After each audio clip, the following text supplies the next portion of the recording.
Hello, friends, and welcome to Fire Emblem Discussion. Today, we're going to be talking about characters, how well they're developed in Three Houses, and what makes a good villain. But I couldn't do it alone, so today I'm joined by the one, the only TollFreeCall. How you doing? Hey, I'm good. Just to give some background on why I'm talking about this, I'm a small YouTuber and amateur writer. I've taken a bunch of literary classes and I've written tons of short stories. So this is kind of something that I've been pretty passionate about for a while. Awesome. Thanks for joining Toll Free Call. I'm super excited to have you here. Honestly, character writing and stuff like that is one of my weaker points, if I'm going to be honest. So I'm really happy to have someone here who is a little more seasoned in their appreciation of characters and story as far as Fire Emblem goes. So thank you. Thank you so much for joining. Yeah, no, it's a pleasure. All right, so let's just get straight into it. What makes, and this is gonna really be framed kind of funny. I'm gonna be asking you a lot of questions and kind of just letting you answer them because, again, I don't know. I honestly don't know a whole lot about this stuff. But to you, what makes a good or well-written Fire Emblem character? Well, there's like a difference between like just like a book character and like a character in Fire Emblem and other games like it because a character in Fire Emblem, they don't interact with each other anywhere near as much as like a character in a book does because they kind of interact with the player. They don't necessarily need to interact with each other alone. So they kind of have to have somewhat self-contained stories, which can make them a little bit weaker. So you have to look at it in like that kind of viewpoint where not so much a viewpoint of like how well they develop over time as kind of how well they develop in their own story arc. And the main thing that makes it's easier to say what makes it bad than what makes it good because it's difficult to say objectively like what your favorite character should be. Like nobody can tell you what your favorite character should be. But things that you can notice is if a character seems like they have like it looks like the writer just had like 3 bullet points and they just kept putting the character through situations and running it through those 3 bullet points. So Do you have any examples of that from like yeah, I don't know, either Awakening, Fates, or like Three Houses or something? three houses. I would say this is a generalization, but like a lot of the time, the kind of more there's usually a character that's just super shy, and like Bernadetta, and I would say she has her own character traits, and she does grow a little bit. But it through most of her interactions with other characters and through in the story itself, she kind of it feels like she has been written as 3 character points of like shy, kind of creepy, and like terrified of everything. And you can basically put any reaction that she has through one of those 3 things, and like that's not necessarily it doesn't make her a bad character. It just makes her a lot weaker of a character than the other ones. It's harder to. She doesn't feel as personable and like as much of a real character. Okay. As like Okay, yeah. So she doesn't feel as real. I get that. I get that. Yeah. So, are there any is there any examples of characters in Three Houses that you think are good characters, and like why are they a good character? This is a controversial thing, but I would say Edelgard is probably the most realistic character to an extent. Really? Okay. Yeah, because of a couple things. One, she is like realistic in the sense of like a character, not like a real person. I'd say the most real as a person it would be like Claude, but like as like a character, like something that you would find in like a book. Edelgard is a pretty good example of she's very self-contained in her own story. She feels like she has points of her character, but they change throughout. She's like you can kind of like for example, she almost like in the in Crimson Flower, specifically, which I guess spoilers is she almost like begins second guessing herself, which is a good thing in a character because like Bernadetta can't second guess herself because she's just 3 character points. She can't Yeah. She can't second guess her terrified / shy nature, Yeah. huh?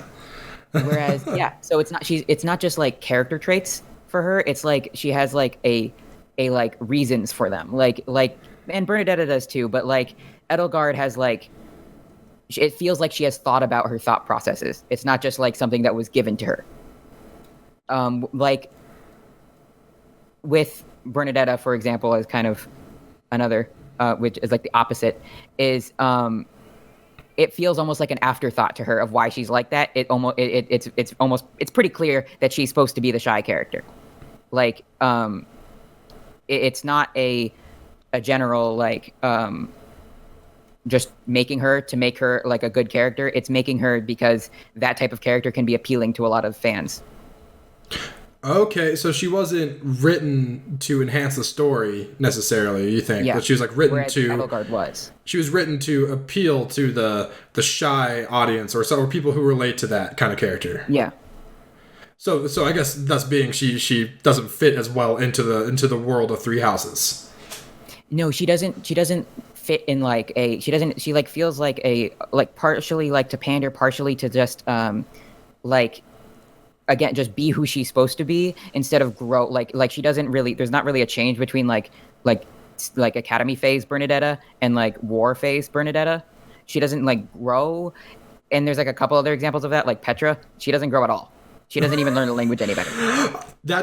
Real talk, that drove me nuts. I wanted her English to be a good chunk better, like at least somewhat better after the time skip, but she still had broken English. Like, what the heck, man? It's been 5 years, and even if she wasn't like constantly talking because of the war or whatever, she would have picked up something. I know, it would have been a little better. Yeah. I have gratitude. So yeah, I would say that like Edelgard is a good example of a character that is not written just to write a character. She's written as like there was a vision for her, and like it was written like a story instead of just like we need to put this character through as many situations as possible. I like that. So and you know, it's easy to argue, oh, well, Edelgard's a main character, so of course she would be given this priority. But I think there's other characters that are similar, right?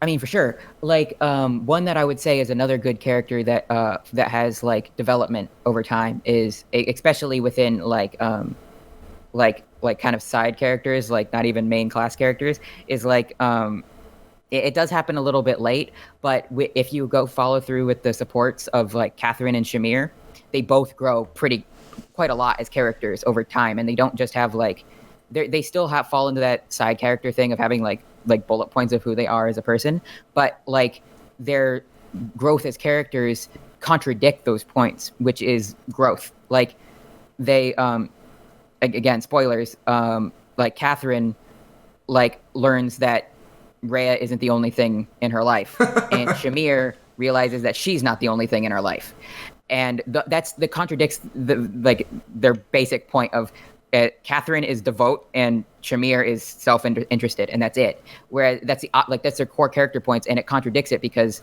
of each other. Which is like there's more examples obviously with Edelgard and with Claude and Dimitri changing because they are main characters, but there is still that there for them, even though they're totally side characters. Like Bernadetta is more of a main character than them. Yeah. Wow. That's actually okay. That's really cool. I should read those supports now. All right. So let's move on from playable characters. Let's move on from those things, and we're gonna move on. We're gonna skip the middle question there because I don't like it now that I look at it again. But I want to ask you, what makes a good villain in Fire Emblem, or I guess just in a video game in general? Because like you said, it's different. It's not like a villain in a book, like where you read everything and they have more interactions, but it's more like they're interacting with the player rather than the other characters in the story, right? So like, what makes a good villain narratively to you? I would say that villains are not completely the exception to that, but they are a little bit more because they usually have like an overarching thing. Like they don't have like the character isn't just interacting with them all the time. They have like a beginning, middle, and end that fit with the beginning, middle, and end of the game. Whereas the supports kind of don't do that. So like, I would say that like there's different types of villains, which I think is more important in this. Like, again, spoilers. Like, depending on which route you take, your villain might be different. Like if like your villain might be Edelgard or Rhea, but like they fill different roles than each other, and even beyond that, like specifically with Edelgard, she's like a sympathetic villain. She's supposed to be, and she's like has had like reason for you to feel bad for her, but also is doing like pretty deplorable things. And contrasting her with I don't know how to say the word Thallus, the dark mage guy. Yeah. Yeah. Talus, Thallus, Fathalus, Yeah. whatever. He's the reason why you feel like bad for Edelgard. So he can't be sympathetic. So it's not so much like, I would say like most of the time people say that a sympathetic villain is like the best kind of villain, which like can be true, but I think it's also important that in order to have a sympathetic villain, you have to have a worse person. Like, so I would say that like what makes like a good villain is that, especially in Fire Emblem, and I think it did get, I think I talked about this before, but like the in Fire Emblem, specifically Three Houses, they because of the different routes, and one of those routes being kind of picking the bad guy side, quote unquote, it's not necessarily equal. Like there are I think some routes have a more fulfilling end and villain than other routes. Like in my opinion, the most the best villain to like fight against is probably Edelgard, which is the point. Like they focused on that more, whereas they don't. I don't think they don't lean into making, like, they don't change the story enough to make the other characters good enough villains. In like if you're playing Edelgard's side. So like if you're playing Crimson Flower, you get like a situation where it just kind of ends, and where the other ones it doesn't. Like defeating the villain, it gives you some resolution afterwards, which like is more like a story. Whereas in Crimson Flower, it just doesn't. It's all around, like the story isn't as structured as good, and the villain isn't either. Yeah, Crimson Flower is a huge letdown that way. Yeah, and looking at Edelgard as a villain, just like, again, spoiler warning, I guess, just spoiler warning for everything. Three Houses. You've been, like, why are you even here if you haven't played the game yet? But Edelgard, that last scene where Dimitri and Edelgard are standing in front of each other right at the end of Azure Moon, and you know, she throws a knife at him, at Dimitri, and Dimitri stabs her with his lance, right? That whole scene is really emotional, right? But it would not have been, like, it was only that emotional and impactful because of all the build-up throughout the game and all the sympathy you feel for Edelgard, right? Like, it's like, that makes sense. Yeah. Like, you don't feel bad. Like, if that same situation happened, but instead of Edelgard, it was like it was like Nemesis or something, else or whatever. Yeah, or Nemesis. You would just be like, good, he's dead. You wouldn't miss that character. Whereas, like, it is a little sad to think like there's no resolution, which is another good point. Like, this is totally separate topic, but like the not topic, but like franchise. But one thing that I find like that is fairly consistent in a lot of things is that people want to they're too afraid to kill their villains. Like in like Steven Universe, say, they don't end the villain. They don't like permanently get rid of the villain at all.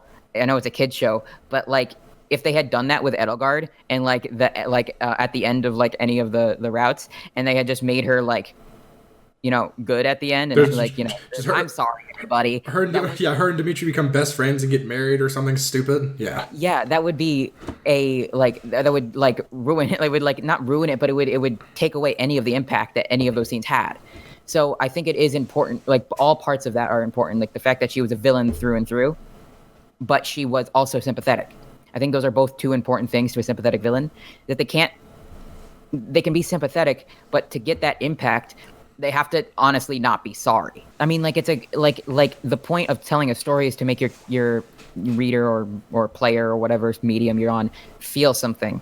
And it doesn't necessarily have to be sadness. Usually it's a good mix of things, but sadness is a very potent one.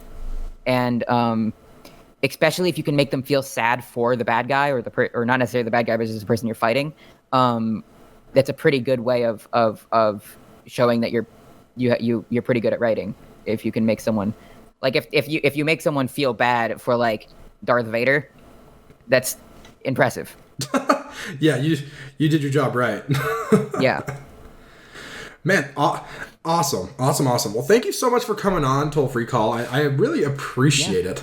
This was a really fun conversation. If you want some more of this hot toll-free call action, go check out her channel here on YouTube. The link will be in the description if I remember to put it there, which I will try very hard this time to remember to put it there. Go check the channel out. You're doing a lot of Three Houses content and stuff, right? Mostly I almost exclusively do Three Houses and Zelda. And what two better franchises in the world are there? I agree. Awesome. Well, go check it out, guys. And if you haven't already, like and subscribe to Fire Emblem Discussion. And also, go check out the Patreon page if you haven't. I changed the tier rewards a little bit so they make a little more sense to me, at least. So go check that out. Come support the channel. Keep the lights on here at FED. We really appreciate it. And I'll catch you guys next time.